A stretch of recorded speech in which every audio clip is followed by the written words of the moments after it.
This is your announcer, Shannon Saint Mainframe, welcoming you to our IP Livecast. Two big stories in the rock world this week. Mick Mars retired from touring. Also, Ivan Moody unretired from metal. You know what they say. Every time God closes a career, he opens a window. Hopefully, both of them will jump out of that window soon. Our IP Livecast starts now. Ooh, Shannon's a little catty today. Meow. If you're waiting for Mick Mars to jump anywhere, you're going to be waiting a long time. I had that thought as well. He's Push, not maybe doing a lot push of out of jumping. the window. Maybe it's like one of them floor-to-ceiling windows, so he just has to like walk forward or tip over. Okay, it still ain't going to be a jump. He might wheel himself out a window. Yeah. Okay, that's fair. That's more accurate. We'll get Shannon on that. Welcome to RIP Livecast. It's Rob here with Sid Hey. and Darren. Hi. And it is October 29th. It's Halloween weekend. And we are live Saturdays, every Saturday at noon Eastern, 9 a.m. Pacific. You can watch us on YouTube, on our YouTube channel, on our Twitch, and on our Facebook channel. And then, of course, archived at riplivecast.com. And if you had the willpower to do so, what would you go dressed as this year, guys? What would you go dressed as? What would be your costume? Oof. It's not a matter of willpower. It's not like that's what's stopping me. I just am not interested. So, I've never been into that. I had the last time I had a costume. I was a child, and my mother, like a family friend, made this costume for me, and it was an envelope, and it was like it said like Mr. John Smith. I had a whole address and a stamp and everything, and if I would put my arms out like that, it would create like a rectangular envelope. It was a very clever costume in theory, but it looked like a dress. It just looked like a purple dress.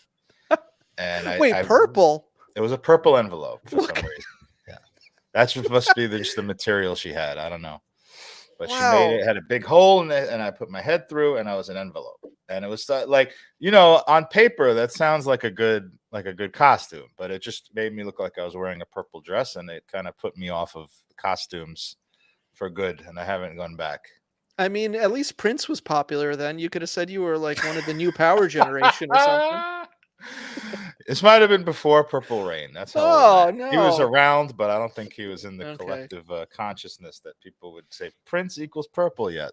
Okay, damn it. Then yeah, I can't help you then. Rob, are you dressing up? Are you going to a party? Are you doing anything festive? I might go to a party, but I'm not going to be dressing up. But if the weather was not so cold, I would want to go as Andre the Giant. I would get the one-arm singlet, the big boots, maybe carry. Yeah, I definitely have my titty out. I guess I'd have to shave my chest because he was pretty clean shaven. I don't know how I feel about that. But then I'd also carry around a bag of peanuts and go, want a peanut? Want a peanut? Oh my God. Want a peanut? I think it's for the best that you walk don't around and say, I want the drugs. Just walk around and say that all day. Hulk Hogan, give me some marijuana. That's pretty good, Andre, you have to say. Want to be the World Wrestling Federation champion. I eat the sunflower seed. Sunflower. Want a sunflower seed? I love electronica music. Darren sounds Japanese and Rob sounds American. Like neither one of you are getting the French accent exactly right. He doesn't really, to me, sound like he kind of has a French. the giant. He has that northern. I don't know where he's actually from, but like that's what it sounds like to me. Is that like some of those French people? They just sound kind of Nordic. I guess maybe maybe it's their descent or something. But that's what he sounds. He doesn't sound like the Jean-Claude Van Damme kind of French. No. Ah, bobo, merci. Well, Jean-Claude Van Damme is Belgian. Yeah, but he speaks French. I mean, That's what true. they. Are there any pictures of Jean-Claude Van Damme with Andre the Giant? Did they ever meet? Jean-Claude Van Damme is so sensitive about his height. He probably wouldn't stand to a giant man like that. It would be a seated meeting. Yeah, probably. Let me see if I can Here's find Andre. anything. Here's Andre talking. So don't worry. In the 70s.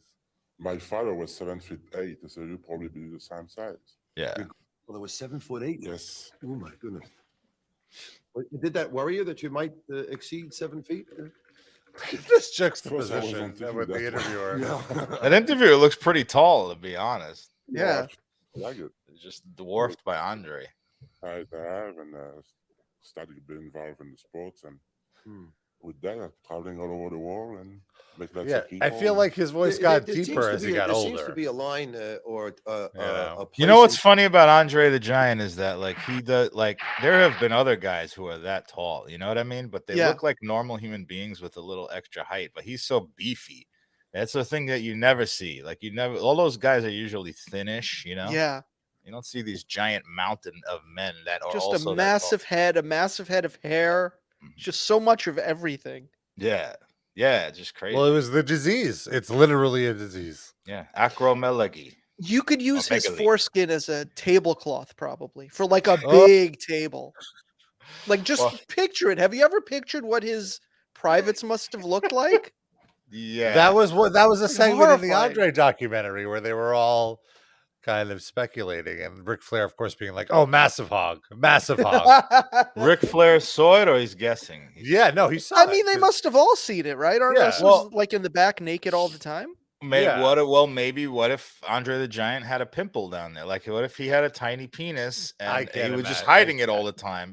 Because how much of a joke would that be if Andre the Giant had like a 4-inch like tiny penis? I feel like just the proportions of him, that even tiny for his frame would be bigger than any of us. By the way, I want to reiterate, I'm not shaming anyone. If you have a 4-inch penis, I'm saying on Andre the Giant that would be tiny. I'm not criticizing. I can't.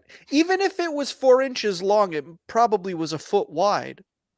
Just look at him. It would be impossible. Like, he'd have to have like the ultimate tuna can. Right. Exactly. It's like a pallet of tuna cans. Then who knows? There are actually quite a lot of questions online on like Reddit, on all these websites, asking about the size of Andre the Giant's penis. Like Sid said, if he had only just a proportional penis to his body, it would be like 16 inches. Yeah. So it would have the same size and weight as a canned ham. Right, and that would just be with not having an oversized penis proportional to his body. Yeah.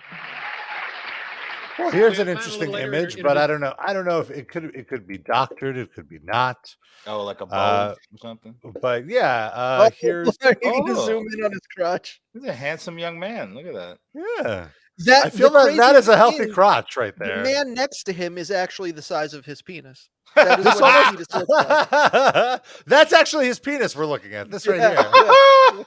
He wrapped it around his body and it's coming out. He used to do like a ventriloquist act. He'd take his dick out and just sit it on his lap.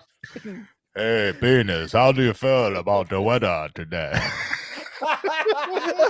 Oh, it's really great. It's so sunny. Let's go to the beach.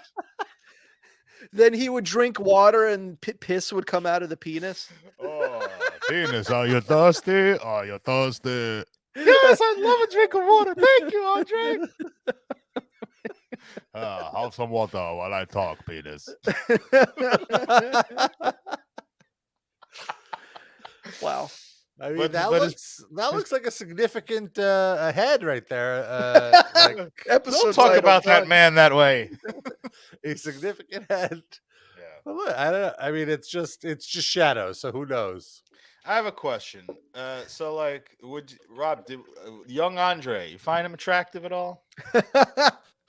Not in the sense that I want to bone him, but he's an attractive man. Yeah, I think he's attractive. You know what it is? I feel like in a way, Andre for me is almost like an aspirational attractiveness in the sense of like, I feel like we have similar. He looks a lot like my uncle. I feel like we've talked about this. Yeah. And so I always considered him like even though I know it's not true, like a part of me kind of feels like he's like a distant relative in a way. You know, same region. It's not that far where he came from, where you came from. You know, a few hundred miles. Which is to say, like I don't really see him like sexual. I don't see him as a sexual being. I see him more as like a relative that has similar features to me. I gotta say, I think the hair in his later life is killing a lot of his look. I think he had that just very strange haircuts choices, like in that clip you just showed. I don't think he looks. But I feel like that might have been like kind of like the vibe in the 70s. Everyone grew their hair out long, you know. You wanted that. Doesn't work on everybody. Certainly, yeah. I think as a young man, I think he was attractive, and I could see his appeal to the ladies. And he's got a 16 peen too. So. Just the curiosity factor. Dusty Rose Muffler asks, Andre cut or uncut? Honestly, even him needing to ask that question, I'm offended. It's so obviously uncut that Frenchman. What are you even talking about? And like 70s Frenchman, like come on. Yeah. And also the amount of the medical staff that would have been required to cut the foreskin off. Well, he didn't have practical. He wasn't a giant as a baby. You have to use pruning shears. Yeah. Like, well, he wouldn't have been the Barber Beefcake. Those were the shears that circumcised Andre, and then he used that for his gimmick. Yeah. He had a foreskin, and then he lost it in a foreskin versus foreskin match. And Brutus cut it off. Yeah, that's how docking was invented. Right, but it took 4 days to get it removed. Lord Alfred Hayes used to sleep in Andre's foreskin when he was on hard times and didn't have a home. I believe from the weather on here. A photo of Andre's moil right here. Hello. Yeah, we take a little off the top, snip, snip, snip. You're done. We make maybe a nice briefcase out of it. Brutus Beefcake is dead now, right? No, he's still no. I mean, if you call that living. But he had like some bad boat accident or something. Right? His whole face needed to be reconstructed. Okay. All right.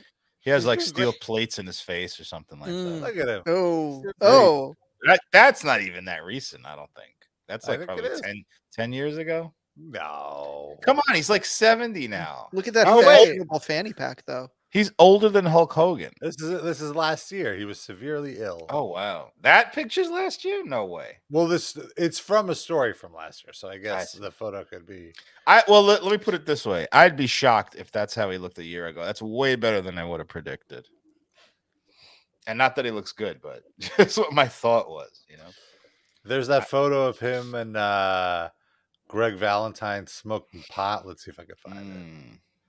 Oh, Greg, I gotta say, if you put the two of them next to each other, he still looks better than. Better than Greg Valentine. No, Greg Valentine looks worse than like 90% of the population of the world. Great head of hair, though. Yeah, and I'll say one thing for Greg Valentine: he does these shoots now online. Like he just goes and people give him $100 in a case of beer, and he just does a shoot. And they are fascinating. Like listening to him talk is just. He lived the life. He looks like Seth Putnam. Yeah, and he also, in addition to that, like a lot of guys live that life, but he has a great way of telling the story, like very entertaining. If you want to, what are some highlights? Oh, like just to tell stories about like being backstage or that. He breaks down matches, he had a match with Tito Santana or something, and he just walks you through the match with Tito Santana, and I'm just sitting there listening to how they worked a match together and what's different from how they work matches today, and he kind of complains like an old man. And, that's an example. So even wrestling has that, like the old former athletes complaining about how the sport is much. Off. He's like, well, we used to work a match. That's how he talks. Have the analytics ruined wrestling too? It's the same thing. It's not, it's more that it just looks like a gymnastics show now. It looks like ballet now. Either that or it goes the other way where it's like, oh, it's too unsafe. You're just dropping people on their heads. These aren't. Oh wow! People. I wouldn't expect the old timers to complain about a lack of safety. Well, they say we did the unsafe things, but we did them really safely. Like we took care of it. Even the guy you hated, the guy outside, you want to punch him right in the nose, but then you get in the ring, you would take care of each other because that was being a professional. They had fundies back then. Right. Oh, well, yeah. When the match ends, it was fair game to go drop the guy on his head. I'm gonna fuck his wife behind his back and slash his tires. But the other thing they will always say, which Greg Valentine is big on, he's like, we called a match on the spot, wasn't no choreographed stuff, choreographing. Like we just knew the ending. So that's the analytics. There you go. Right.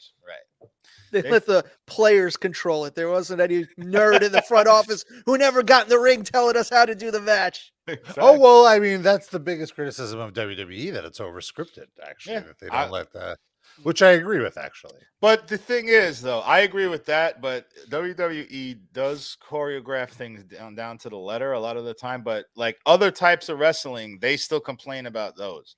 They complain that anything is they like these high flying guys. They might have a sequence of spots that they work on and insert it into a match. Like that's no good. You got to just have a fight. You got to have a fight. You might have one scripted high spot during a match that happens, but like that's it. Like you can't put a sequence of moves in. Like it just has to be on the spot or it looks fake. So I think that's bullshit. Don't those sequences of moves always get the best reaction from the crowd? Like when they're executed properly? Yeah, the whole point of this. And like some of this, it's like you're performing stunts, so like you should know where everything is, and if it requires practice, maybe it's required because you want it to be executed safely, but still look great. Yeah. And also, you don't want these guys to die when they're 34. Yeah, also. It's another thing. But I think it's a different world too. Like everyone knows it's fake. Like when he was wrestling, there were people who come there with knives and to stab people because they were mad at a shoot promo that just happened a week ago. Or that's every episode of Tales from the Territories has 5 of those stories. It's such a great show. So you're talking to a different audience. You're talking to people who are hip to it. They know that it's fake. They want to be entertained. They want to see a fake story done well. So that requires like planning. You know what I mean? It's not like 1972 anymore. Yep.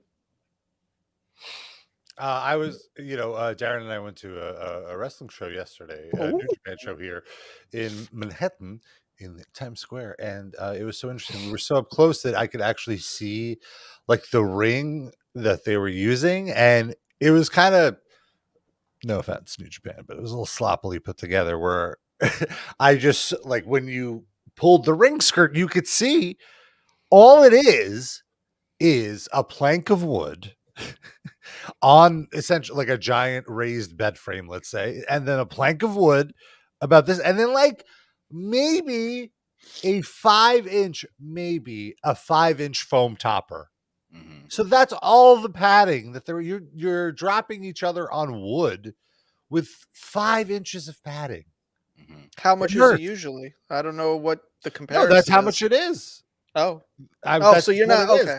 He's just saying that it was sloppily put together so that he could see. Oh, okay. That's what I meant. Okay. Typically, the ring skirt and like the cover will hide all of this stuff, so you don't see. The illusion isn't broken. It just looks like a ring. But like when I saw all the parts, I'm like, wow, this is all it is. Like there's no secret to it. There's no magic to it. It's just paint. You're dropping each other on fucking wood. To be fair, like when you land on the mat correctly, it's not really that much pain, but it's very easy to fuck it up. But you're still taking impact on your body. Like it might not hurt that much, but it's 100%. Not the human body is not meant to take that kind of especially on a regular basis. Especially New Japan, where they land on each other's fucking heads constantly. That's the other thing. They just do lots of very neck compression type stuff that makes you go, whoa. And I'll tell you what, Sid, we saw probably the worst headshot with a chair that I've seen in 20 years since the WWE banned it. The guy just Shingo Takagi picked up a chair and he just threw it at his opponent's head, and it just full on like a 95 mile an hour fastball. He took it squarely on the noggin. Oh. And we were like, I was like, this guy just got CTE. He's going to die when he's 40. That's how bad it was. And we were like 10 feet away from not really. It's at a point now where it just takes me out of the match. Like I can't, like, it's almost like it's one thing when they kind of like mutilate themselves and bleed a little. Like I could tolerate that, but a chair shot to the head, you've gone too far. Well, there's no real long-term damage from one incident of blading yourself. If you do it for 40 years, like Dusty Rhodes, maybe. But but you could do it once and not. But one of those chair shots could fuck you up for life. Yeah, literally one. It's not worth it. And but yeah, so that was very interesting to see. Mm-hmm. Did it knock the guy out? Did he that shot? How did it affect him in the moment? He continued the match. Oh God! I mean, he sold it like you would in a wrestling match. Yeah. But it wasn't the end of the match. Okay. It wasn't the final. It was close to the end, but it wasn't the end. The guy hit his finishing move and all that. Yeah. Also, the moment I sat down last night, I just, I think we got there a little before you, and I just sit down and I'm like, oh no, oh no, and like the person right in front of me had Yoko. had very, very noticeable BO, and it felt like it got worse throughout the night. But really? That's the risk you take when going to a wrestling show. You never know who you might. At least everyone in our area was fun to hang out with during the show, and I kind of got used to the scent after like an hour maybe. There was a lot of chanting, funny chanting around us. Not usually this dumb wrestling chanting, but there was like clever puns and stuff. A lot of people calling it, and the wrestlers could definitely hear you. It was such an environment. It was like a tiny. How many seats are in there? 1,500. So okay, they're saying 1,500, but I don't know. It felt like 750, honestly. But the capacity you're saying, not the actual amount of people there, because there was some empty seats too. Yeah. But it was very intimate, and also basically only three sides of the ring had seats, so it was like because it's a concert venue, right? So it was like space was this Palladium? This was in Times Square, the former Nokia Theater, former Best Buy Theater. And it was watching a metal show, like a medium-sized metal show in that same direction, like just seats all facing the ring in one direction. And there was a few on each side, but mainly like that. Shifty Shortcake asks, Rob doesn't like man musk.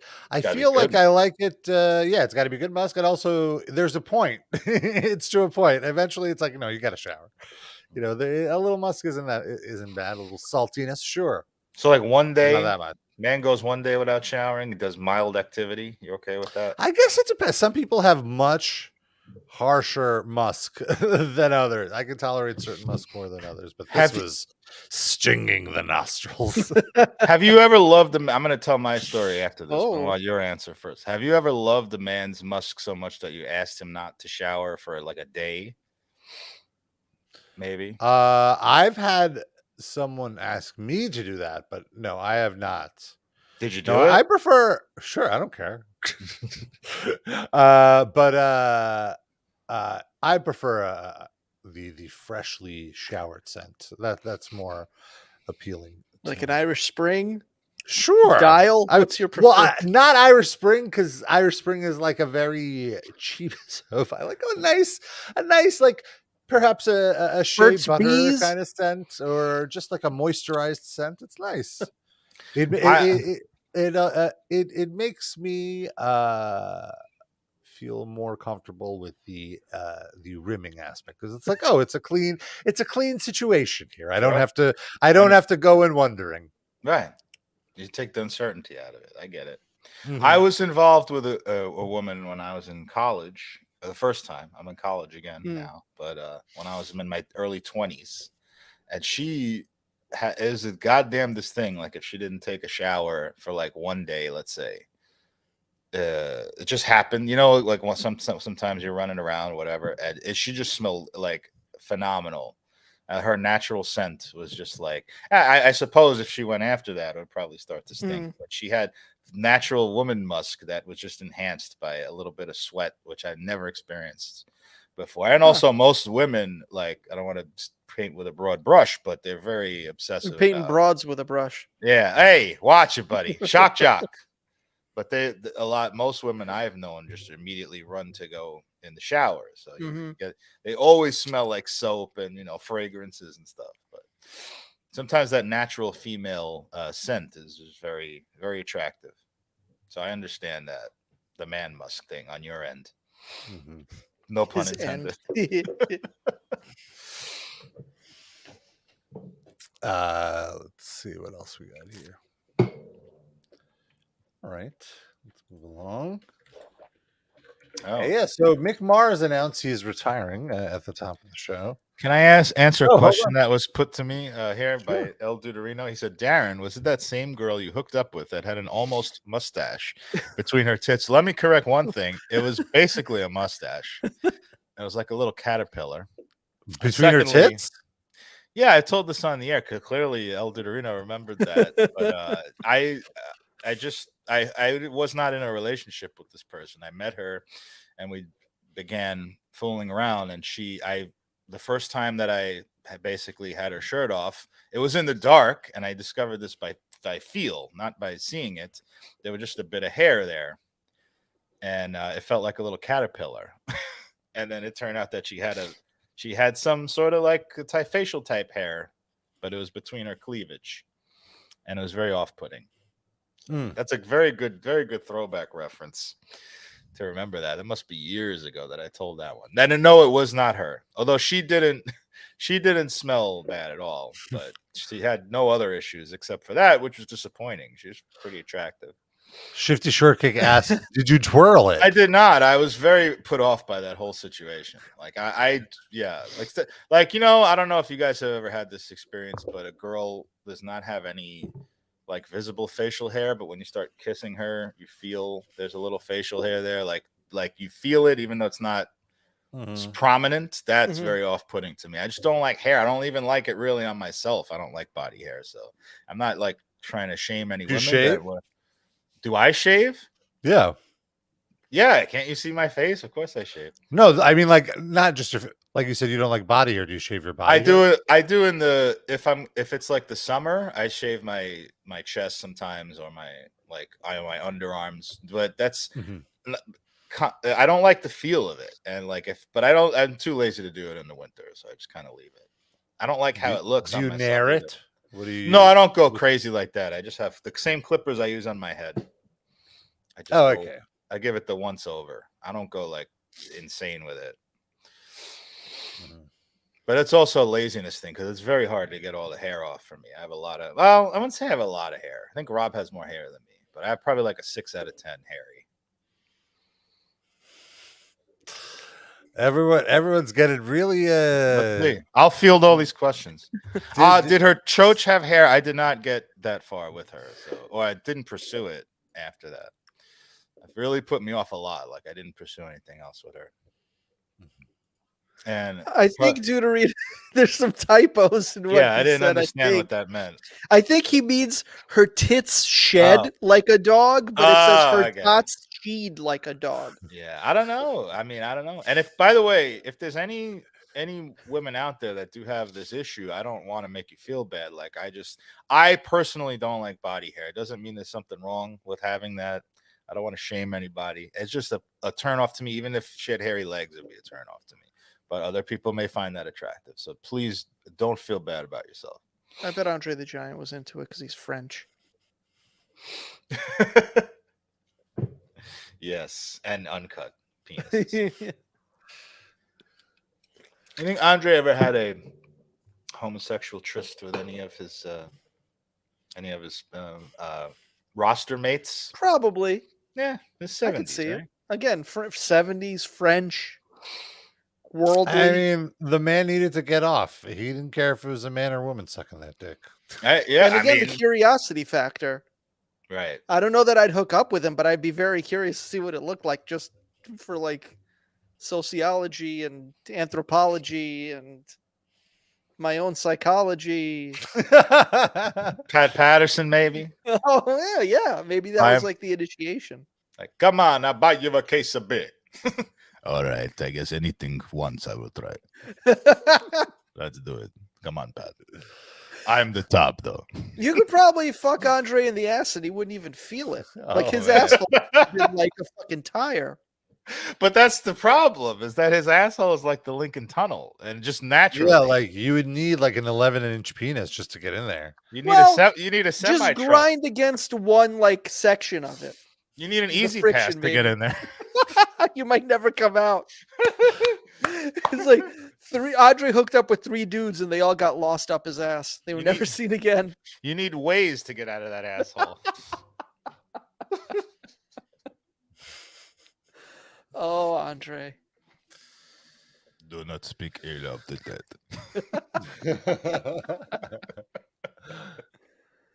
He should have played, if he was alive, he should have played in Rob Zombie's Munsters. Oh my God. I'm sure Rob would have loved to have him. Oh, yeah. Dusty Rhodes Buffalo says, fuck him in the ass and make him humble. And that actually makes me think, did either of you see the cover of today's New York Post? No. What was it? It is about Tom Brady and Giselle getting a divorce, but the Photoshop they did is basically Giselle putting Tom Brady in the camel clutch. Oh, really? It's fucking wild. Can I see this, please? Yeah. I'm loading it. You're losing to the fucking Giants twice, motherfucker. Look at that. Oh, what? Oh, it's a Photoshop. This is brutal photoshopping. It really is. Because it's her head on someone else's body, positioned this very weird way. Why do you think they did that? Would she sue them for using her body or something? Why not just probably not it might a photo also of her be in her this body, position. just from a different photo. Oh, I get it. They wanted that position specifically. They needed and it says sacked, but that's not really how a quarterback gets sacked. Also, it's so weird. Defender riding your lower back. Because it's like, where is her other leg? You know, I guess the suggestion is it's like, over him, but straddling. That doesn't mean how does her body move that way? This scientifically is not working for me. If she's a contortionist like that, you should have made sure that. Also, I love that it's over, like his hand is shadowing over Pelosi's husband beaten in attack. He got this just getting the raw end of the deal, man. Yeah. Tom Brady, Pelosi's husband. He got sacked too. Oh, poor Pelosi. What a shame. Not at all, though. He's gonna. Is he going to have trouble insider trading now that he's been attacked? For a few weeks, probably. If you haven't followed the news, allegedly, some sort of very online person who had very strong opinions about movies like The Last Jedi, broke into Nancy Pelosi's house with a knife, with a hammer, with the intention of killing Nancy Pelosi, ran into Paul Pelosi, Nancy's husband, and notorious inside trader, and beat the shit out of him with the hammer, but did not kill him. The guy's like in his 70s, and you can't kill him. 80s. What a wuss. He's like 82. 80s. What a wuss.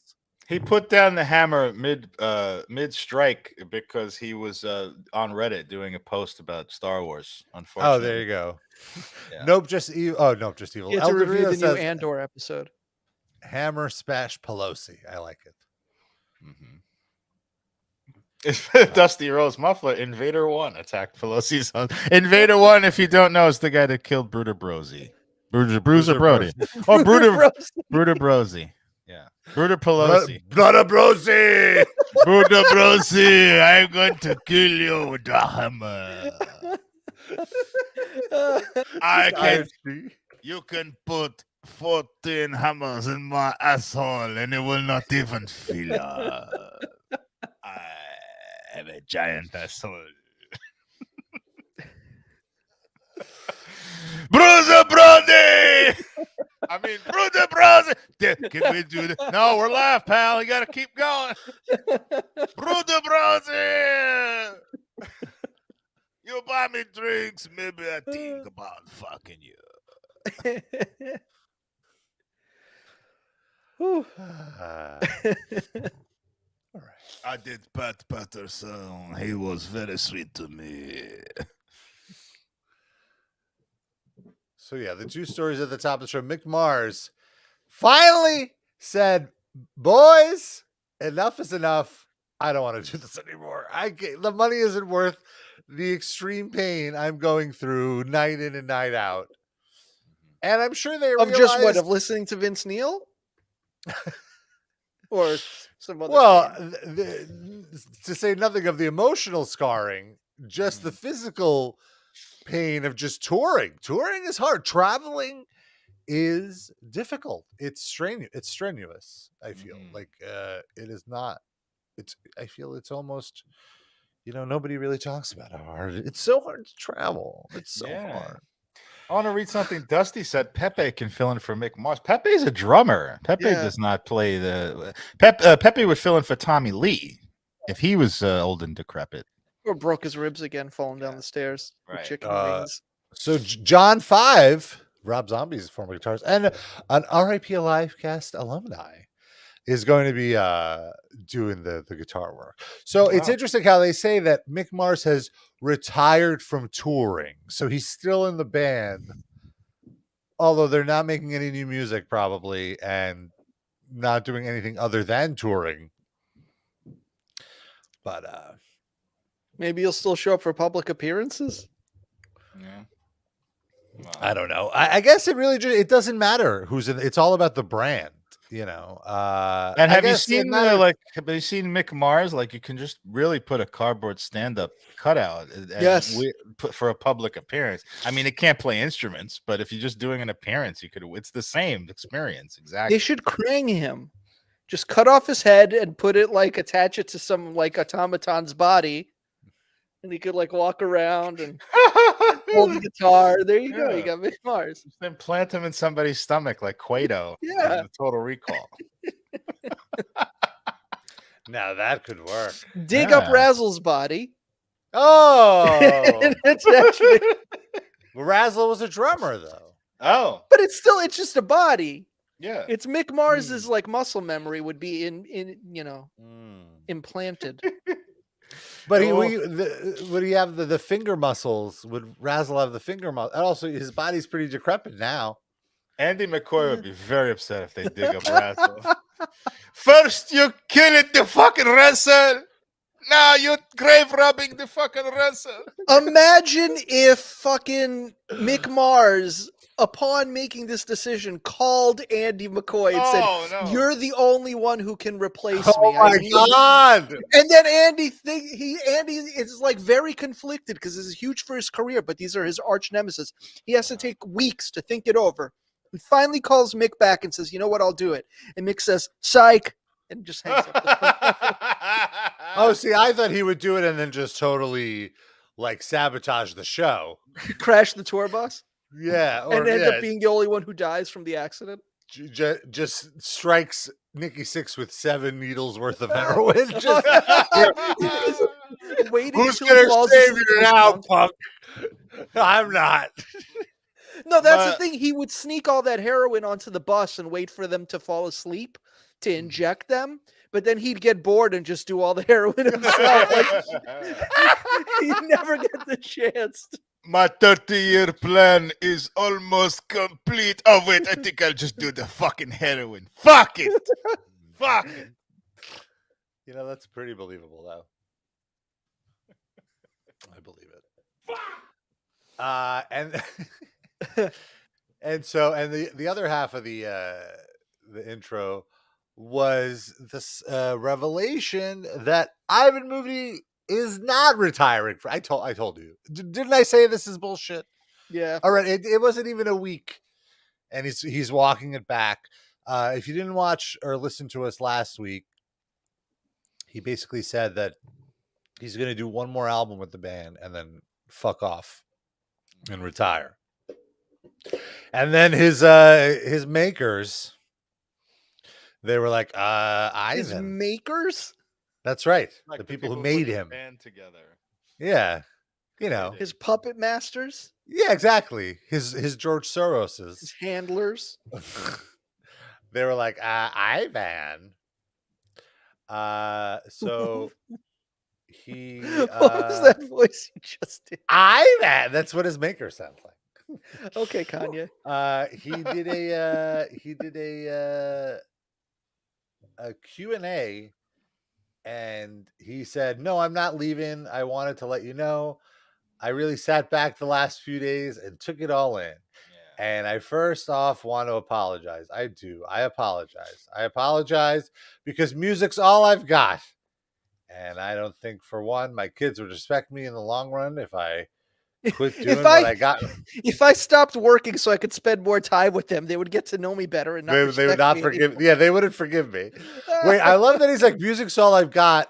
What about that stupid? But then he mentions his kids. Like, don't you also have kids? Music is also like kids is also what you've got. Rob, he's very unsubtly telling you something about his kids, I feel. And also, didn't he write that stupid art book? Like, what happened to that? That's his other career that he's music's all I've got, and I don't think for one, my kids would respect me in the long run if I quit doing what got me here. I don't think my friends would talk to me. So your friends aren't what you got? Obviously, nobody likes this guy if he's not in a band, I guess. That's fucking obviously rough. They didn't text me, not the ones I was hoping for. What does that mean? What does that mean? He's saying when the news came out that he was retiring, he expected certain people to check in with him that did not check in with him, I guess. But was he expecting them to congratulate him or to try to talk him out of it? Like, what was he hoping for from those texts that he didn't get that changed his mind? You know what I mean?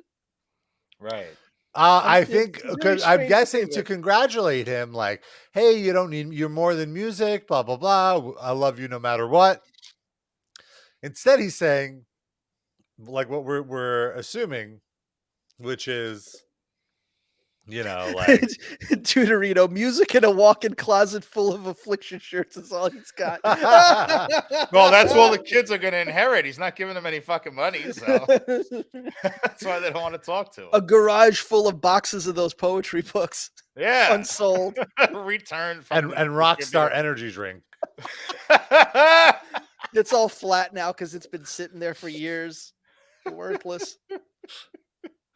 Love it. Yeah, so I mean, no surprise. Of course he's not going to quit. He's getting paid fucking crazy money to just show up. That's all he has to do. He just has to show up. Yeah. He thinks he's the shit now because he's believing his own hype for the last decade plus. Yeah, but he's done this before, right? Like threatened on stage. He's like, he seems like he just has a bad day and makes these announcements, and then like 2 days pass, and he's like, "Oh wait, no, oops." Well, I'm sure he's suffering from some sort of mental illness, be it depression or bipolar disorder, because this does occasionally come up. And I mean, his name is Moody. For God's sake, it's right there. And I'm sure alcohol made it much worse, and that's why his bandmates and his managers and his friends reached out to him that he needed to stop doing it. And this time they didn't call. Maybe that's it. Maybe this time they're like, "Hey, you know what? Fuck it. Whatever. Let him do what he wants." And he's like, "Wait, you guys, you're not going to try to talk me out of it? Shit." Oh well. Got to go through with it, Moody. Yeah. I guess we'll do the story again in like 2 years when he fake retires next. Are there people like that are just hanging on this story hoping that he won't retire? Like, does anyone really give a shit? Five Finger Death Punch is one of the biggest bands. I think so. No, I think people do care. I'm saying specifically Ivan Moody, because if he did retire, there'd be instantly a guy replacing him doing the exact same fucking thing that he does. Like, does anyone give a shit about him specifically? Right. I see what you're saying. I would say yes. I would say I don't know. Like, I'm trying to put myself, like, I obviously do not like like if they got like I'm thinking, like to put it in to a sentiment that I would understand.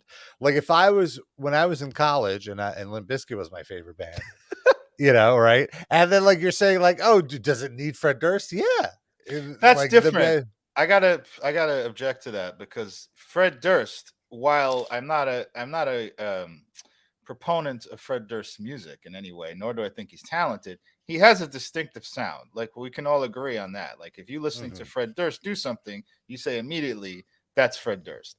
Ivan Moody sounds like every other single guy in this exact same genre, to me. Am I wrong?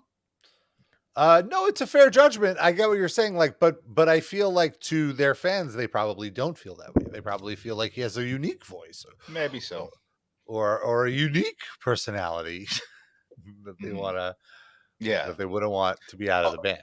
Oh, personality, sure. I mean, he has a very specific non-personality in very funny ways. Yeah. So, but good news for Five Finger Death Punch. Ivan is not going anywhere. Oh, thank God. Thank goodness. Woof. Maybe he'll do his dogcore band now. Like, maybe that's all it is. He just needs time to do side projects that aren't Five Finger Death Punch. It's too much fight. Like they need to give him like the latitude that Slipknot gives Corey Taylor, where he can just go do solo projects for a year or two and then come back and then all right, now let's get serious about Slipknot. What if when Corey's off doing his side projects, Ivan is the singer of Slipknot? I mean, he just has to put on a mask. He can't handle that music. It's not basic bitch music like Five. Yeah. I feel like Corey Taylor is miles ahead of a vocalist than sure, but like, Moody, so he wouldn't be able to pull it off. If you're a huge Slipknot fan and they're like, all right, we're taking 2 years off so Corey could do Stone Sour, would you prefer having no Slipknot at all for 2 years, or would you prefer having Slipknot but with Ivan Moody on vocals? And also, if you're a huge Five Finger Death Punch fan, would you prefer 2 years and no Five Finger Death Punch at all, or 2 years of Ivan Moody but he's in a different band? This is like a Chuck Klosterman question. Yeah. They might settle for it. They call it an all-star super group. Something I don't know. They should explore this. If I use bands that I like to answer this question, I would rather not have the music. If it's someone that drastically different, I don't think I want to. I think Slipknot fans probably look down on Five Finger Death Punch and vice versa. Maybe there is some crossover, but I think it's just different. I know from my experience, it's definitely a different fan base. No, I think there's probably some. I bet. I will say, I'm sure there are Slipknot fans who are not Five Finger Death Punch fans, but I bet most Five Finger Death Punch fans are Slipknot fans. You think so? I could see that. You would know better than I would covering this stuff, but that wouldn't be my first instinct. But it's an interesting thing. Like, I'm thinking, my mind immediately went to Audio Slave when Chris Cornell joined the band members of Rage Against the Machine, and how in the lead up to it, I was very much looking forward to it. I thought, like, this is going to be so good. This is two bands that I love and respect so much, and all the musicians are very talented. And it was fine, but it never reached my very lofty expectations. It was less than the sum of its parts. Well, that's my thing about it was well, if you plotted it out on graph paper, what would this sound like if you took this singer with this band? It was exactly that. And that's bad. Like, if I can imagine it already, and I'm not even a musician, like, that's not, you know what I mean? That's just kind of killing it for me. You wanted it to do something magical, you know? It's just some of those songs are good though. Some of those songs. Exactly. I agree. Some of them are quite the earworm, but it never reached the peaks of their previous bands. I will say that. Shifty Shortcake says Moody will replace Anselmo after the next white wine incident. Yeah. Maybe that? White wine. The wine was flowing. And so was the racism.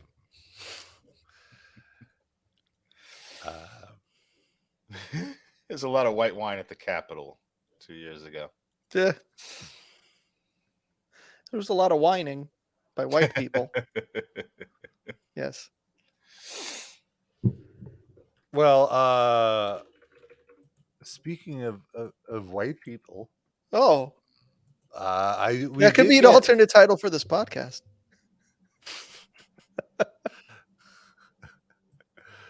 I did want to mention there is a video that we got sent.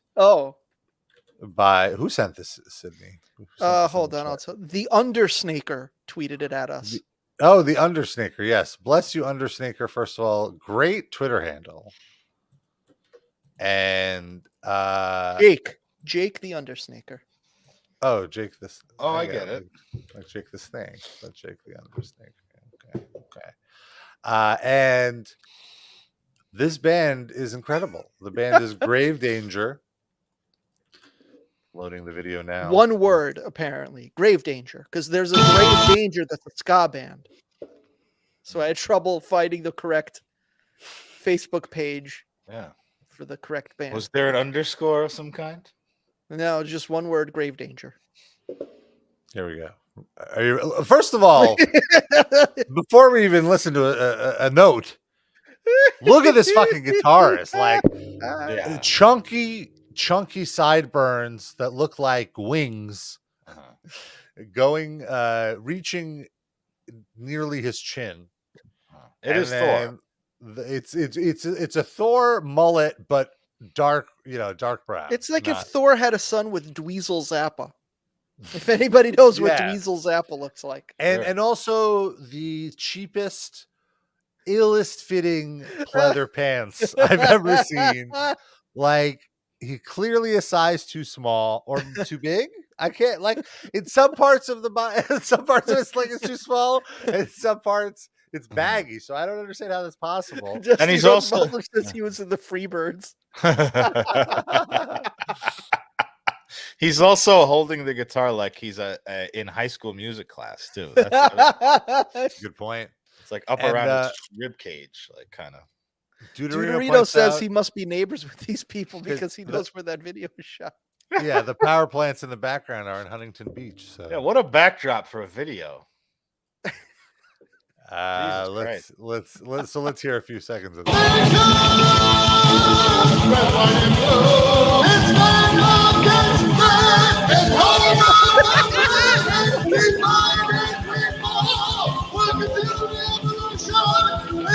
Hold on.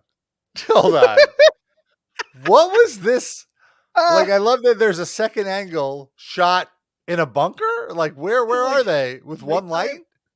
Yeah, nighttime, one light, one camera. And I love that he's wearing something different. He's got his shoulders showing out the guns, got the chest hair. In every single possible way, Rob. Pause it, please. I'm sorry, what was that? In every single possible way, this is the so cold in the D of metal.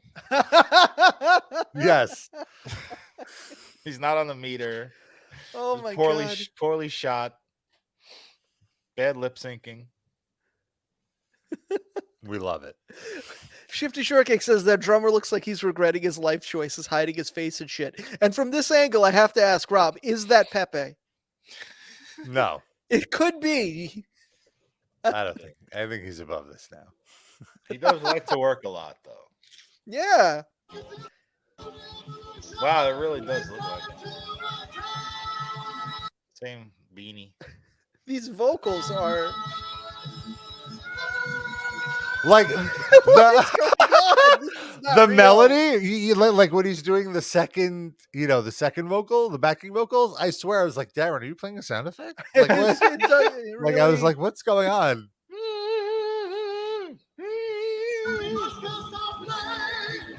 That sound is what the Muslim wedding party heard when the drones were coming over. Oh no! Oh my god! He was the lone survivor of that drone strike. He does. I'm getting like Armenian vibes from this guy. Like some sort of yeah. That's why when I first saw this link. And I just played the video and I didn't know where it was from or whatever. I assumed it was like some Middle Eastern or something band. And I'm like, oh, let's not make fun. Like they're trying, like props to them but then it's like, oh no, they're based in Los Angeles. Oh, then I can totally shit on this. Cool. What if they're Armenian or something, or Middle Eastern from there, but live in Los Angeles now? Is that allowed? Yeah, because then he's probably like a Kardashian sibling that we just haven't heard of yet. Fair. Mm-hmm. Well, those I don't see any presence of those genes in this gentleman. Well, I don't know. Maybe he was the one that they didn't get spring for any plastic surgery for. Or he's like, no, I want sideburn implants. That's all I need. You need quite a few surgeries to get from this to any of those people. Yeah. Shifty Shortcake says, I can smell the musk on this guy through the screen. Yeah, he looks like Elon Musk. Musk. At the wrestling show, Rob, sitting in front of you? It might have been this guy, yeah. He looks like Matterhorn Decker from that old wrestling arcade game I used to play when I was 10 years old. Wrestling champion. Wow. Let me find a picture. Champion wrestler, I think. Find the picture of that. Oh, that was such a good reference. Oh, man, I loved it.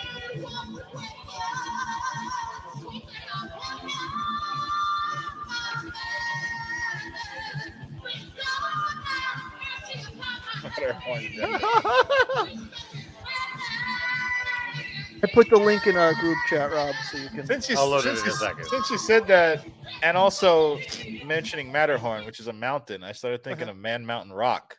This guy reminds me of a little bit. This is so amazing. You got a picture of that guy too. There we go. This is the. Where's the game? Oh, I love this game. It's kind of like an Andre the Giant knockoff. Well, back to Andre again. This game was great. This was the first game, and this came out in the 80s, where you could like beat up the manager. Yes, and he would throw weapons in the ring. Yep. Oh, it was the best. I love that game so much. Steel cage match. There's Man Mountain Rock with his amazing WWE shaped guitar. Wow. Who has this guitar? Where is this guitar? Right? You know Jimmy Hart must have it somewhere in like a garage.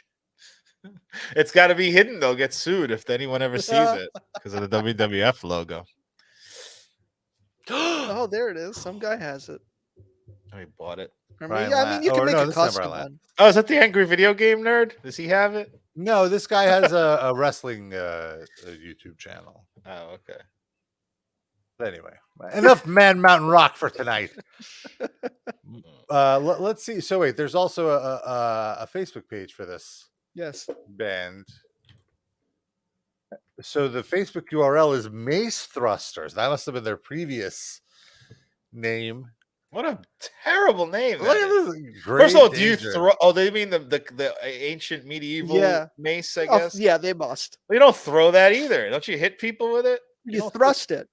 Oh, thrust, maybe. Right. See, I thought it was. It already left my mind. It's how bad it is. I thought it was mace throwers. Oh no, Mace Thrusters. That's their softball team. I guess you could thrust a mace. I don't know. Oh, they're traditional heavy metal.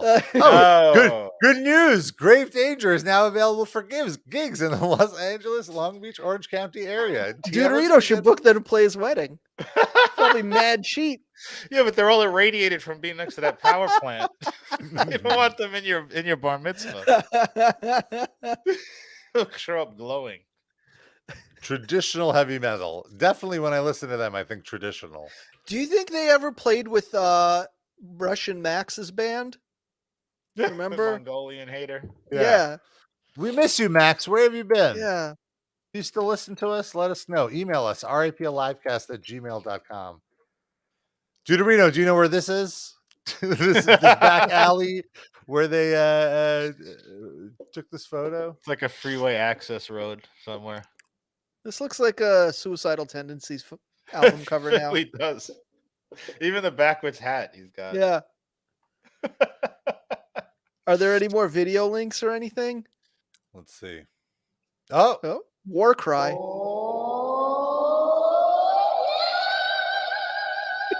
Oh, it's war cringe. How do you get to like 40 years old and not realize that this is lame? Because these guys are clearly like 25.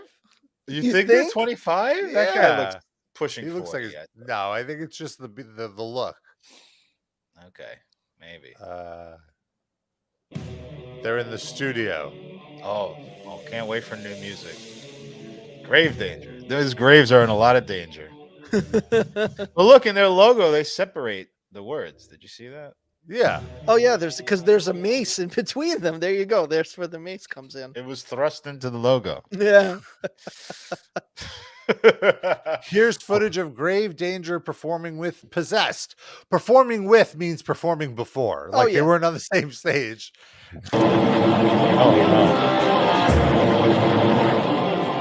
Oof. You know this was a pay-to-play kind of performance.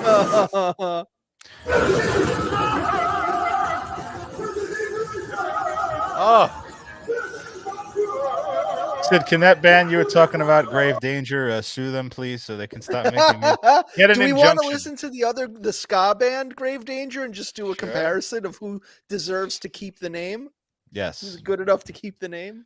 Mace it or thrash it. Thrust it or thrash it. Yeah. Where's the link? Let me find it. In 1978, Pat Patterson tried to thrust a mace into my bunghole. And I did not let him. I regret that so much. All right. Here it is. Up in the chat. Got it. 2 active bands called Grave Danger that could not be more different. Oh, I like their logo better. What is this band? They're ska. Oh, okay. No mace. Oh boy. And it's like Voodoo Glow Skull ska, where it just sounds like farts.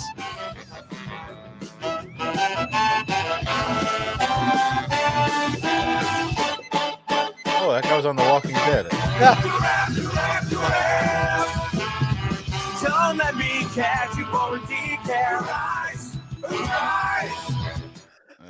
I think the metal band wins. Is that Yeah, possible? well, I mean, I they was both so suck. ready. Yeah, I was this so is ready. uninteresting suck. Wow, that was. They barely had to do anything to win, and they didn't do it. They're both doing the most cliche form of the genre they've chosen. But the other guy at least looks weird. He at least has the comedy factor. Yeah, that was rough. That was like they were all playing different ska songs. They just mushed it all together. Like the metal version, like at least the music sounded like a metal song. It was just with like hilariously bad vocals. It's the But mighty bore tones. Yeah, that was rough. Wow. So congratulations, Metal Grave Danger. So we Grave actually sent this video to Thor Shredsteen, friend of the show, Thor Shredsteen, and he was very upset with this vocalist. What did he say? He said that he thought he was stealing his look. That he's thinking about filing a lawsuit, and he actually wanted to come on our show and comment on this. Oh, do we have him? We do have a feed now. Due to certain, I have a restraining order against Thor. We can't appear in the same stream together. Oh. So I'm going to dip out for a minute. You guys talk while Thor logs on, and then you could just interrogate him about what's going on. Sure. Oh boy. Yeah, and I'm sorry about this delay, but it's like just a bandwidth problem. You know how it goes, man. I didn't realize that restraining orders reached into the virtual streaming space. I thought it was only like physical proximity, not I can't even be in the same tab with you. The laws are always changing, Or maybe Thor is in the next apartment. Who knows? Wow, Thor's relocated to Shishi Park Slope, Brooklyn. Wow. Who knows? I mean, I had always imagined that Thor had hit hard times, and that's why we don't see any new music from him. But maybe he found a side gig, and he can afford to live in the super fancy neighborhood where Rob lives. I sort of pictured him as moving into Epstein Island once that was freed up, and he's just in a shack there, waiting for his friends to show up, and they just never come. Oh. He misses everyone who evacuated Epstein Island. He misses the old Epstein Island. Well, I mean, to be fair, probably not much is going on there anymore. So, you think there is some analogous like Vinny Stigma who longs for the old Epstein Island? Yes, 1,000%. I wonder if There were some underage sex workers that were left on Epstein Island, and now they've come of age. Now they're legal age, and then somebody's going to get to Epstein Island to be very disappointed Oh yeah. that there's no children there anymore. This was not in the brochure. You're like 25. What's going on here? And your woman, Musk, is just too strong. Get out of here. Well, I've heard that some people do actually like that. Just saying. I wanted to read Thor is now in Motley Crue, says Shifty Shortcake. Could you see that happening? I could see him being like a tour manager. Yeah, Thor manager. A Thor manager. There'd be a lot of personality conflicts with those people. I think he might also use Mick Mars as an ashtray, just because he doesn't move at all. He might mistake Mick. I mean, how do you know where the ash ends and the tray begins? You know, that's a good point. He's very ashy. He does have the color of an ashtray. Ashy Mickey. Oh, the satellite uplink is ready. Are we on? Am I on? Hello, Thor Shredsteen. Testing. Thor. Welcome. Thor. Testing. Thor. You done? Thor. Is your mic working? Yeah. Welcome to the show. Who are you? Who am I? I'm one of the co-hosts of this program. You look like one of my old roadies I fired. That I've gotten that before. We showed pictures of that show, and I was mistaken for that roadie. Thor is here in an undisclosed location. I don't want to talk about it. Don't ask me no questions about where Thor is. Thor just wants to say that Thor is very upset. The Thor's influence is still being felt throughout the metal community, and yet Thor is not seeing any royalties for this. Who is this band? Grave Mace or whatever they are. What are they doing? What is this guy's hair? Get a fucking haircut, bro. That's my hair. You think because you're not blonde, you're not ripping off Thor's look?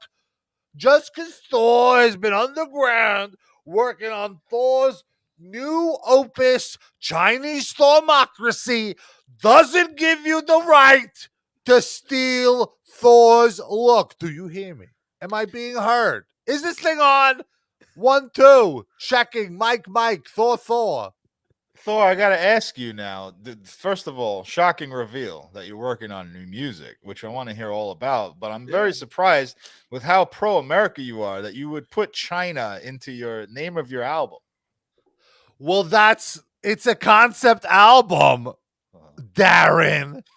Okay. Thank you for Xing.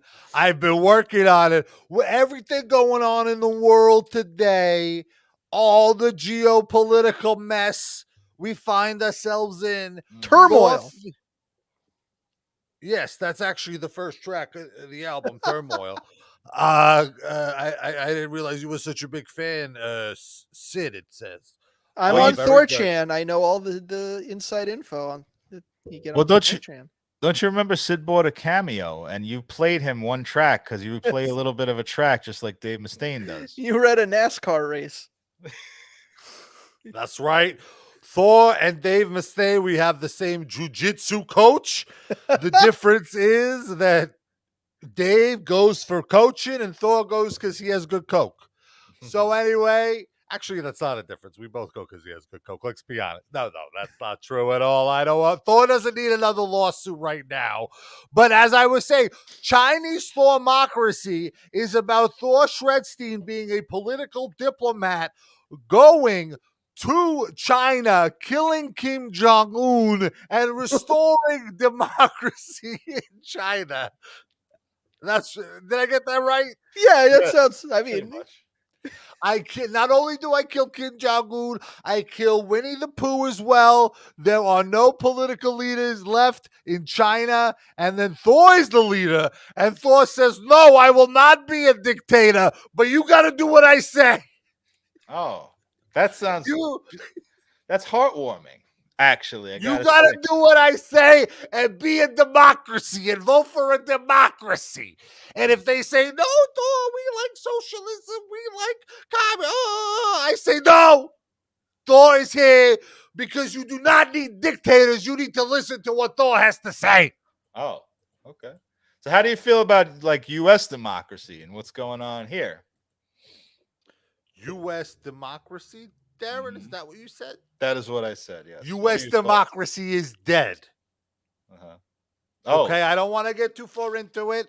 My agent says my political beliefs are turning off half of my Spotify listeners, all these purple-haired people who think that, everybody should have a right to vote. No. The only people that need to have a right to vote are the people who agree with Thor Shredsteen. Right. The rest of you could go smoke your marijuana, not do your cocaine because Thor is doing it, and not vote. That's how Thor looks at it. So you're saying democracy is dead and that's a good thing? It's a bad thing. America is not the country that Thor remembers. Thor remembers wonderful sunlight and good bees and great chicks with big boobs. Now you can't even say that anymore. And then now I gotta wonder, is that a chick? You know what I'm saying? Sure. I don't think it's repulsive. And let me be clear. Let me be clear. Thor is a pansexual, okay? Mm-hmm. Thor just likes everyone to be upfront with their pronouns.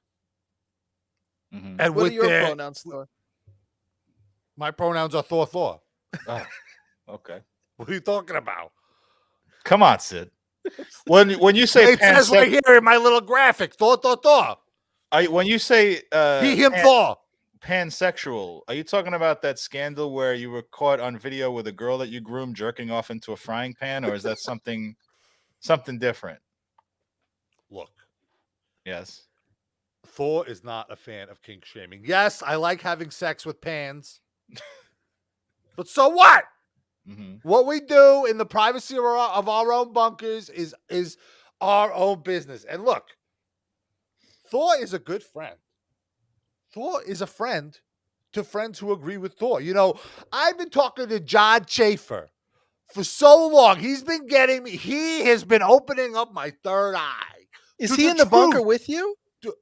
I don't want to talk about it. Because apparently some people are looking for him. John, go in the other room. Go in there. John, no, shh. Different John? Or is that John Schaefer right now that you're talking to? Sorry, what? Was that John Schaefer? You just said John. Muted. I was supposed to be muted. No, that's not John. I'm not here in a secret bunker with John Schaefer hiding him from the FBI. That is exactly what is not happening. Oh, okay. Just wanted to clarify. Thor Shredsteen is working on Chinese Thormocracy by himself. Yes, there might be some few guest solos. Mm-hmm. But you know who the guest solos are from? Thor Shredsteen, because Thor doesn't collaborate with anybody. So if this sounds exactly like Iced Earth, this album, it'll just be like a homage, in other words, you're saying. It might be because some guy is working on his album in the other room, but that's neither here nor there. Look, all I'm saying is he is a brave patriot who was grossly misunderstood. He sent me a lot of literature, and I sent it back to him, and I said, send me a YouTube video. So then he sent me a YouTube video, and I understood it. I understood what was happening. And I thought, you know what? These people on January 6th, maybe they're a little misunderstood, you know? It was just a little barbecue, just a little cookout to celebrate patriotism and to remind people that voting is a fraud. Mm-hmm. What happened? Okay. It was a little cookout. Why is everyone freaking out? Why is this Liz Cheney broad who I once stooped at a dinner, and now she's all... Really? Why is she on my TV going... You know what I mean? Was that the sound she made when you stooped her? No. Oh. Don't you worry about the sound she made when I stooped her. Thor got no problems there. How you doing? I'm very curious. No, how are you doing? I'm curious. I haven't talked to you in a while. I'm fine. Thank you. Now, I was wondering, you said John Schaefer has no influence whatsoever on this album, but we got a couple of the advanced tracks, and one of them is Storming the Capitol was great, and I fucking loved it. And the other one was I Took a Dump on Chuck Schumer's Desk. So how do you... That seems like it might have been influenced by John Schaefer slightly. Look, I'm just saying this is a concept album. Uh-huh. And I'm just working on concepts I've heard from friends. I had some friends who were there on January 6th. Thor was not there on January 6th for one simple reason. No Coke was allowed. What's Thor going to do? How's Thor going to have fun? Mm-hmm. How's Thor going to have fun without Coke? You're saying Coke was banned from Washington, D.C.? Seems unlikely. Yes. Especially the Capitol. That's what the memo that John Schaefer sent me said. I mean, that's what the memo that, Anyway. Thor wasn't there that day, but I think that there's a lot of misunderstandings about what went down, I don't think anybody should be casting the first stone unless you get stoned, right? That's the saying? Yeah, that's exactly it. A few people got out of line. It was just mostly a couple of 100,000 patriots just expressing their rights as Americans. They just stood. What did they do? They stood there and they said, "I pledge allegiance to the flag of the United States of America," and "Get out the fucking way, Pittsburgh! Get out of here, you Capitol riot." So what? It was just a little peaceful riot. Yeah. But you weren't there. It was no big deal. And I heard the Stop the Steal, and I thought people were going to be forming a group to help Thor get back that Coke that Marty Friedman stole from me in 1989. That piece of shit. Yeah. So that was just talks about what a great guy Marty Friedman is, but nobody talks about how Marty Friedman constantly stole Thor Shredsteen's cocaine. So it was just a big misunderstanding. You were there to get your Coke back, and you thought they were helping you, but they were trying to break into the Capitol, you're saying. Look, Thor has no idea what's going on with the election. Thor does not like to participate in politics. Thor just wants to say that he's seen Nancy Pelosi's laptop and the type of porn that she's looking at. Let me tell you. Oh, what is it? That's a Kiki Broad. And she's got some big knockers. She does. That's big knockers. Can't even great see it stock tips and that. kinky porn. Yes. You're going to be calling me Thor Pelosi pretty soon. Oh, she's going to dump her husband? Well, he might die from his injuries. Right. He got hammer smashed. Let's just say Thor happens to know somebody with very strong opinions on The Last Jedi who might have taken a little trip to San Francisco or wherever they are. You shouldn't admit to this, I think, Thor, on videos. Nobody can find Thor. Thor is in a hidden bunker. John says we have some VPN so nobody could track us. We're good. We're good. Thor can say whatever he wants. And let me say something else. If Richie, my nose candy guy, is listening, I'm ready for you. Whenever you can come by, you know where I am. Yeah, you're just admitting to everything because you think you're so safe in this bunker. I'm a little worried. Look, all I'll say is Chuck Schumer's fridge had no Fantas, and Thor was not pleased when he heard that news. There need to be Fantas in every fridge in that Capitol building. Do not discriminate against Fanta. I don't want any of this sun-kissed crap. When you go to Europe, where they appreciate culture like Thor Shredsteen, do you know what kind of Fantas they have? Well, they got orange Fanta. They got strawberry Fanta. They got pineapple Fanta. They got Mandarin Panther. I'm like, what Mandarin is this? Panther? Delicious. Love that Panther. It's unbelievable. That's what they call the Black Panther movies in China. They call them Mandarin Panther. Listen, I don't like the Japanese because they like that skinny twerp Marty Friedman. But China, I'm coming for you, and I'm bringing democracy. Thormocracy. Well, we can't wait for that album, Thor. Are you going to tour in China? Thor is no longer touring. Thor is going to be doing all of his future Thor dates in what my accountant tells me is something called the metaverse. The metalverse or something like that. But it's essentially Thor doesn't have to leave his house and all these nerds pay Thor hundreds of thousands of dollars for some bullshit JPEGs or some shit. Sure. And if Thors, you got it. Non-fungible Thors. Just give me $100,000. I don't care. Sure. That's what NFT actually stands for. Non-fungible Thor. I thought it stands for No Fanta Thor. Oh, that's not the Thor we want. He gets very cranky. Oh, you gotta talk to Alex Jones? Yo, Thor's gotta go. John needs to use the webcam. The John that you're not in a bunker with. Stop asking all these questions. Let Thor have a little privacy, okay? No, that doesn't say the Schaefer residence. Relax. Oh. Anyway, Thor's gonna go. Don't forget to subscribe to my Thortreon and be a top Thorcast fan of the week. What? Thor would appreciate it. Thank you. Thank you, Thor.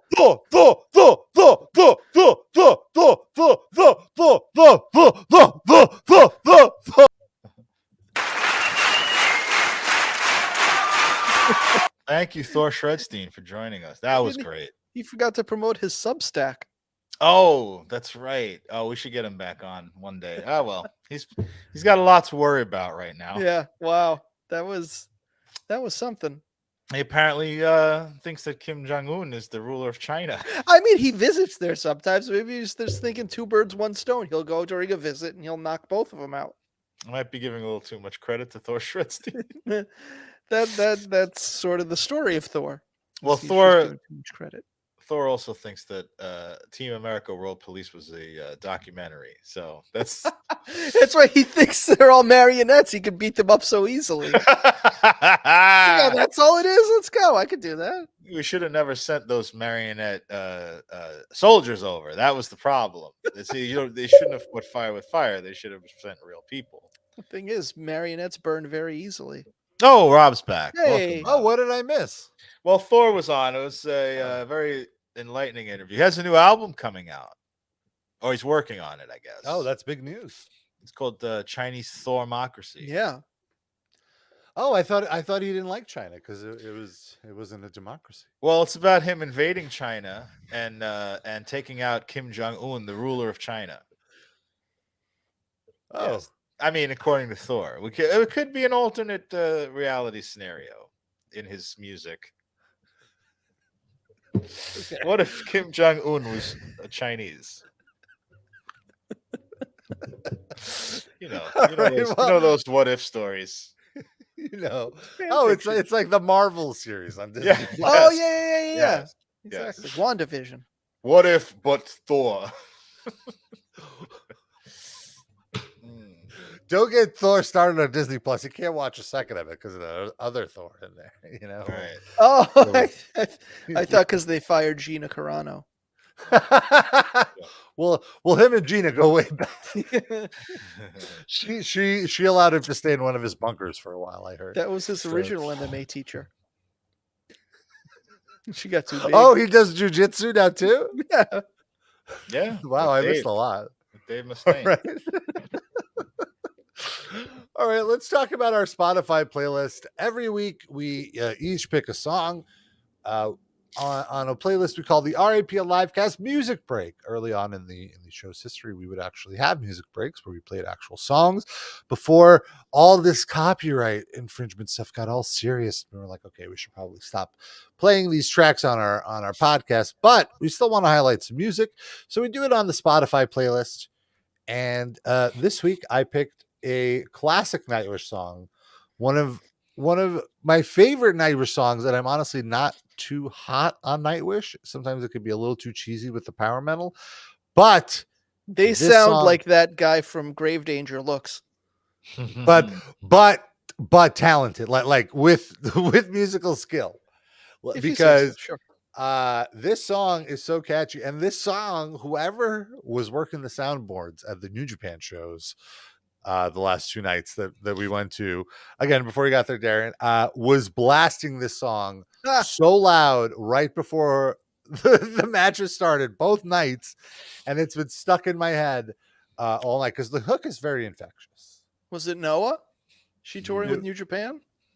It wasn't Noah, no. Well, power metal is very huge in Japan, though. It's like incredibly huge.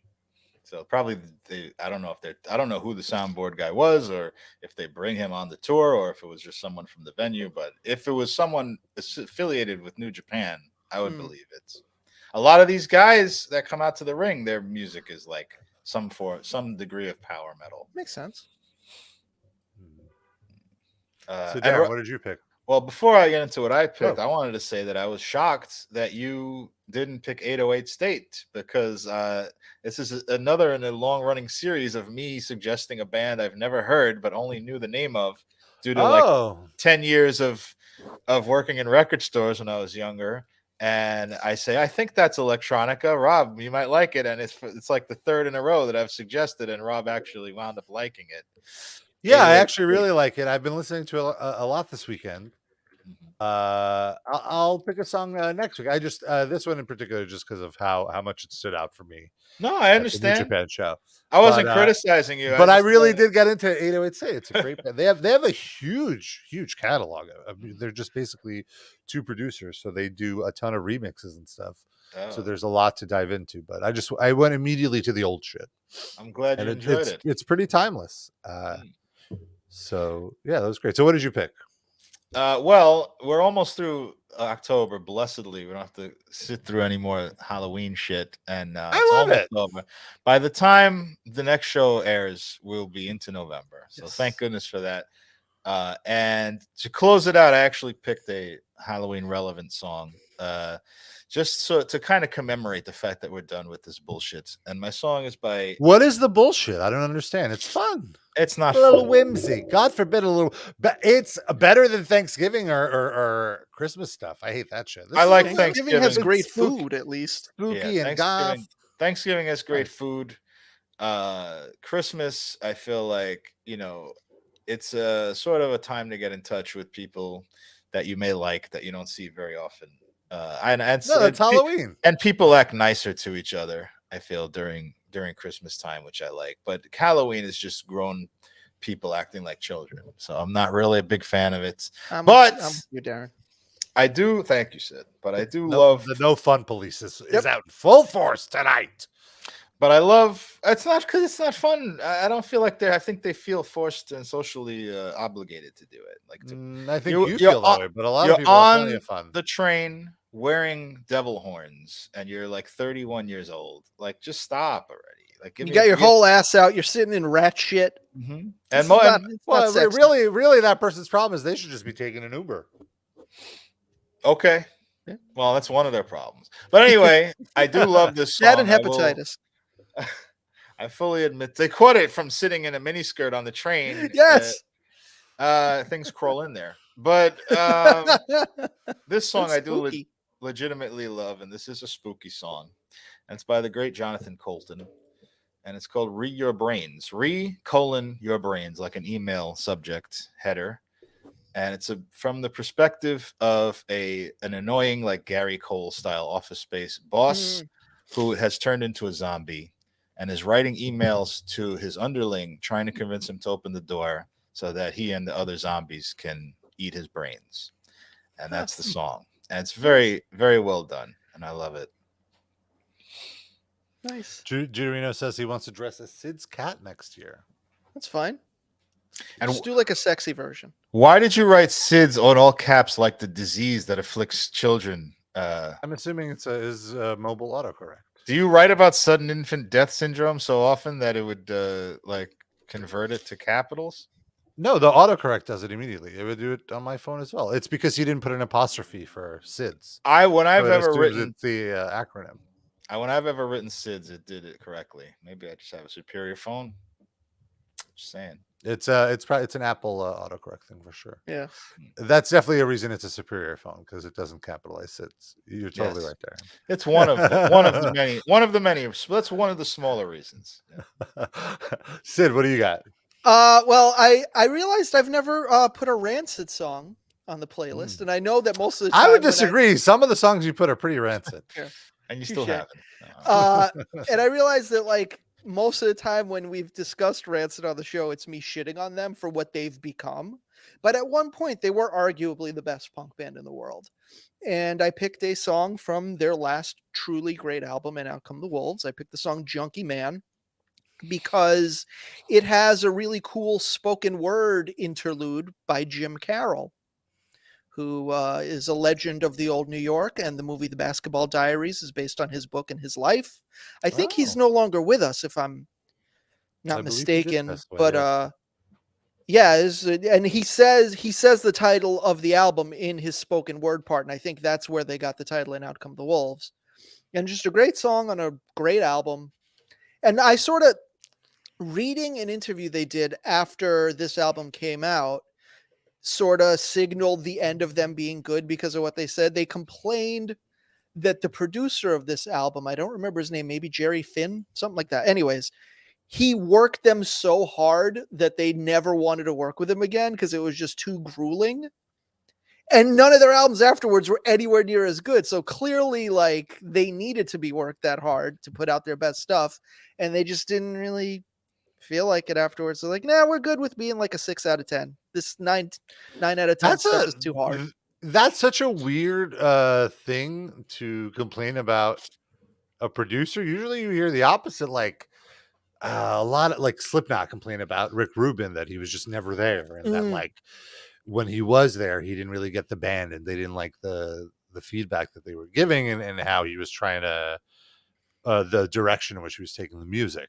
But not that, oh man, they made us do so many takes. Yeah, they wanted us to get this right and make it sound as good as possible. What a dick. We just wanted to go drinking.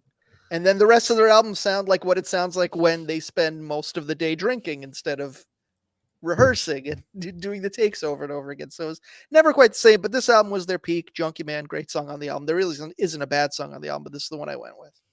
Oh, and by the way, RIP stands for Rest in Pelosi. Oh, I don't want to rest in there.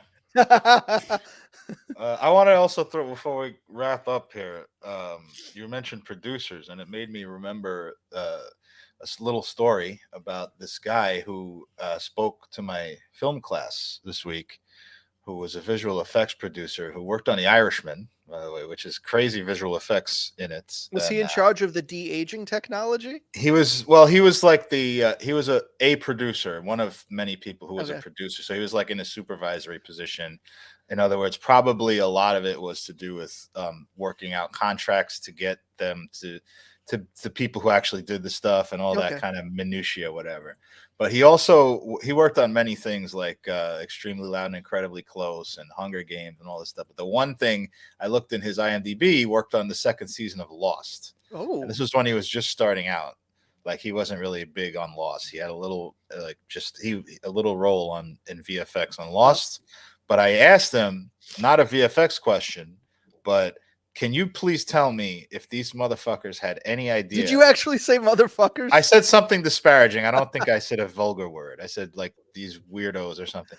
And he basically politely said, no, they had no idea what they were doing. He was like the script changed. And then he was careful to say, I love Damon Lindelof and The Leftovers, one of the best shows I ever saw. And he's like, I'm not disparaging them, but he's saying he thinks they wrote Lost like on the back of a napkin, like, oh, for sure. Well, didn't they basically admit to that? No. Since Lindelof has definitely said things to that effect. What did he say? That they didn't know, or that they had the ending, but then everybody figured it out, so they had to like do other shit. No, he went on a. Well, he might have said that retroactively. Yeah. At the time, he was saying, "We planned this out," and you're going to see. Well, no, of course. At the time, the network was telling it. This is what you have to say. But since I feel like it's come out that they assumed that they were just going to get canceled, like they weren't even going to make it to the end of the season, so they just wrote the craziest shit they could, not even thinking how they would pay it off. No, assuming they would just be canceled. I'll tell you what I heard.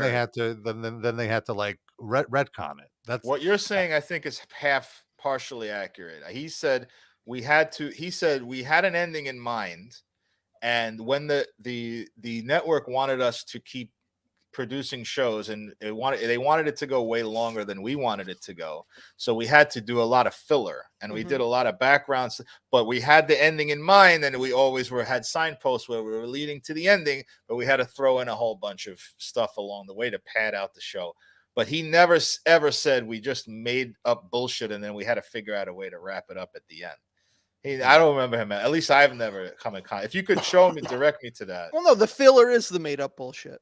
Right. But I'm saying the end of the show is the made up bullshit, which I know for a fact. I'm pretty sure he never said that.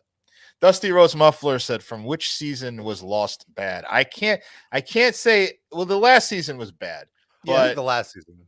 I can't really say it's fully bad because Lost is such a weird phenomenon because week to week, episode to episode, the performances are great. It looks great. The direction is great. Everyone who worked on the show below the showrunners is fucking great. It's an enjoyable watch. You get wrapped up in it. The only problem is the end of the show just invalidates everything they were doing before. It just makes it very clear they had the whole appeal of the show was this mystery, and you feel like there's this overarching mythology, and you get absorbed in it, and it was so fantastically well done. And then you get to the end, and it becomes very clear. Oh, they had no idea what the fuck they were doing. Well, I think also you might have a different experience.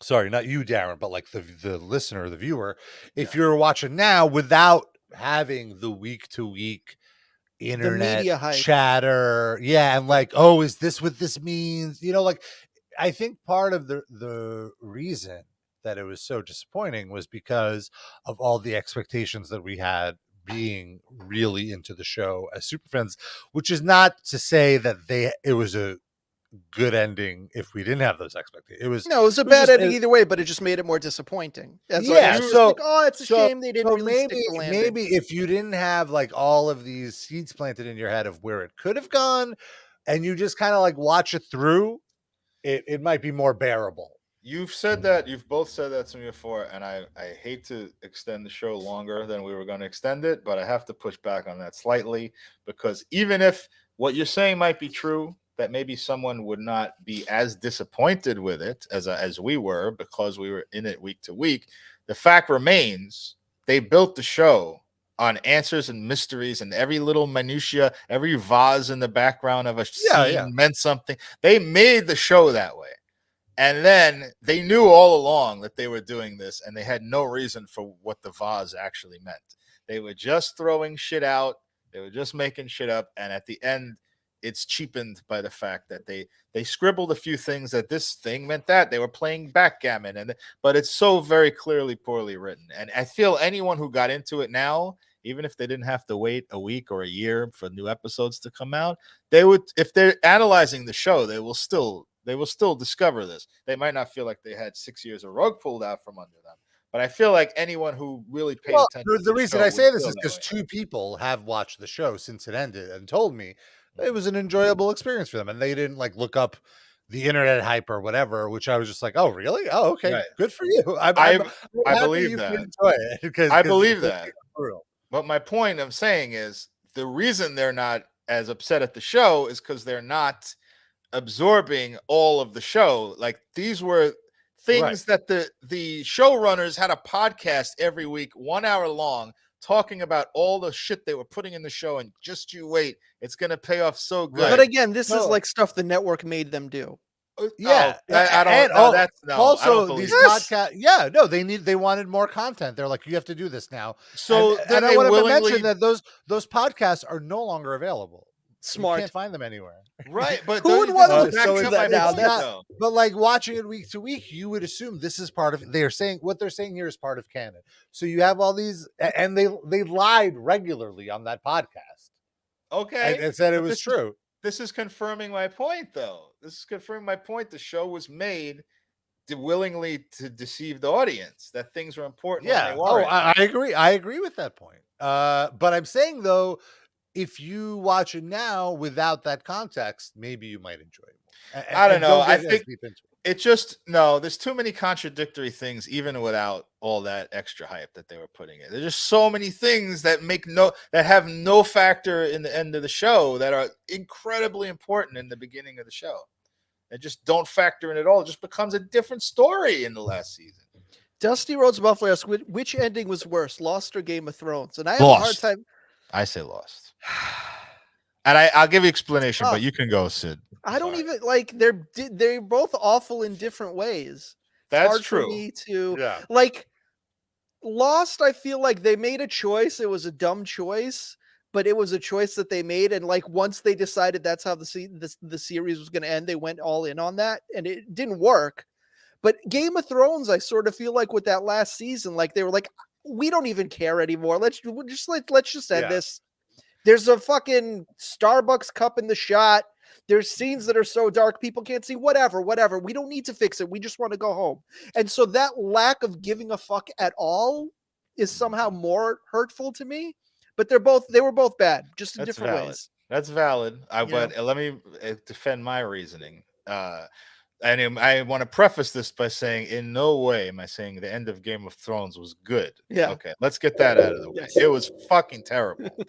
But I think I have more respect for a show that I have more respect for a show where the showrunners don't give a shit and fuck it up than I do for a show where the showrunners are actively fucking lying to me in order to make money and the network. That is more of a grievance to me than the show where they just are lazy and do a poor job of wrapping their show up. Because one of them is like, this becomes a run-of-the-mill boring show. And the other one is like a slap in my face that I want to like, fuck you. Like, I'm insulted by Lost. I'm not insulted by Game of Thrones. It's just like, I like the show and now I don't anymore.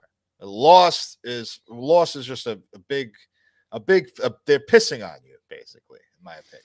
I do think that like the television industry in general learned a big lesson from the Lost stuff, because you know who showrunners are of big shows now, but they're not as much communication with the fan base on a weekly basis as those Lost guys were. I think everybody learned that that's just a bad idea. Yeah. Just make your art and let the people fucking do what they want with it, and just don't become like as big a part of the show as the cast is. Like, by just the stay way, in the background. Can you say a worse thing to your audience than like, yes, we did lie to you, but ABC made us do it? Like, can you say a worse thing than that? We spent 60 hours doing a podcast that was full of shit. Like, can you, that is such a, I mean, would see, just that never doesn't admit bother me because I never listened to the podcast. So that they weren't lying to me. I wasn't involved in that. But even though you heard that they did that, don't you? No, it was just and the news would trickle out anyway from even if you listen to it. But I also have to say, and I know Dara doesn't want to hear this, and I don't think Rob has seen these shows, but the stuff Damon Lindelof has done since Lost, The Leftovers and The Watchmen, 10 out of 10, A+, perfect endings, perfect all the way through, pretty much. Loved both with all of my heart. But what about he has? Prometheus? I didn't see that. I don't care about that. That was his just TV Lost shows. in a movie. Yeah, his TV shows were fantastic, and I'm eagerly anticipating whatever's next.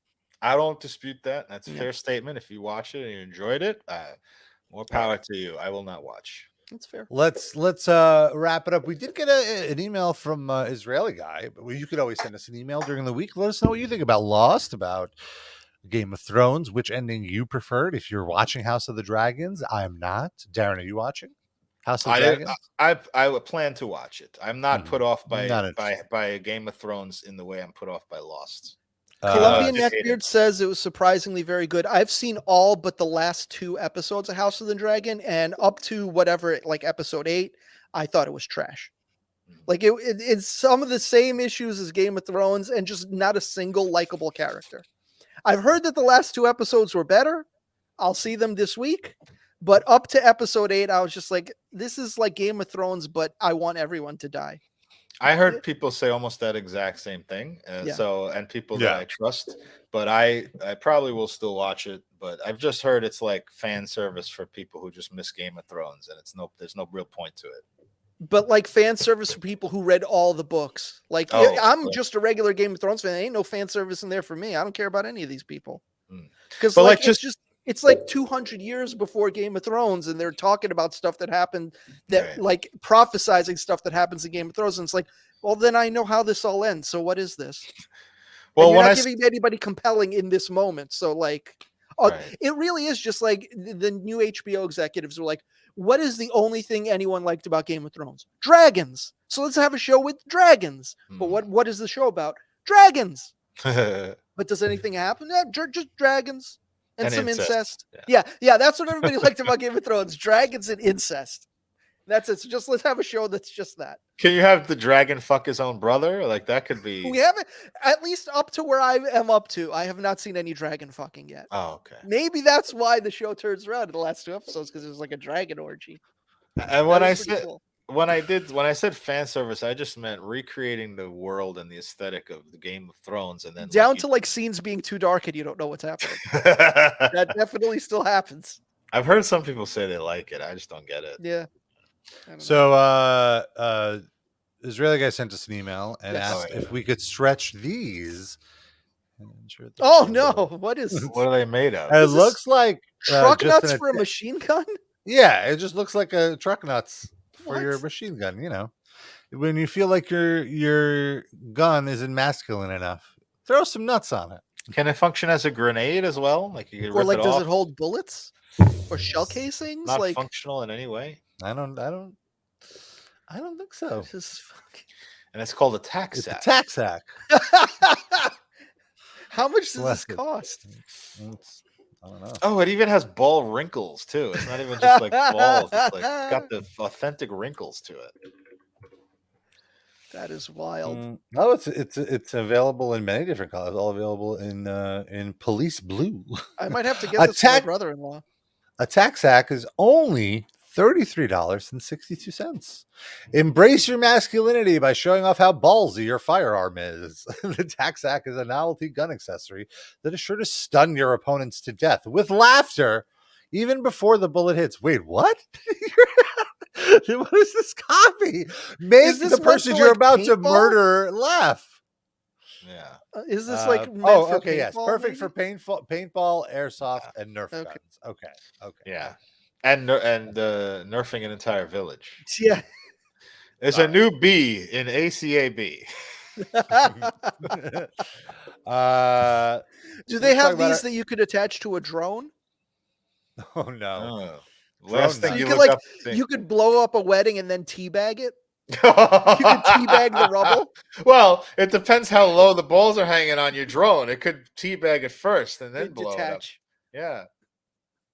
If they were like Rob balls, they'd be teabagged an no. hour before the explosion. My balls are not saggy. How dare you? Deuterito, the thin blue scrotum. It does come in blue, I heard. Yeah. Get those blue balls. All right. Let's talk about our Patreon. $5 a month gets you 2 bonus episodes every month. And there's some good bonus epis. On Tuesday, a new episode is being posted. And we do another round of the Chuck Klosterman hypotheticals. A bunch of fun questions and some interesting answers and conversation paths we go down.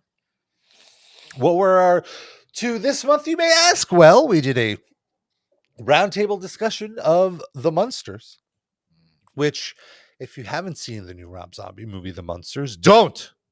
Yeah. Just watch our roundtable and it'll be enough. I'm burping for some reason right now. And also Theodore Rex. We did a watch along of the Whoopi Goldberg movie that she literally was forced with a gun to her head to do. Well, I mean, she got sued into doing it, but it was very bad.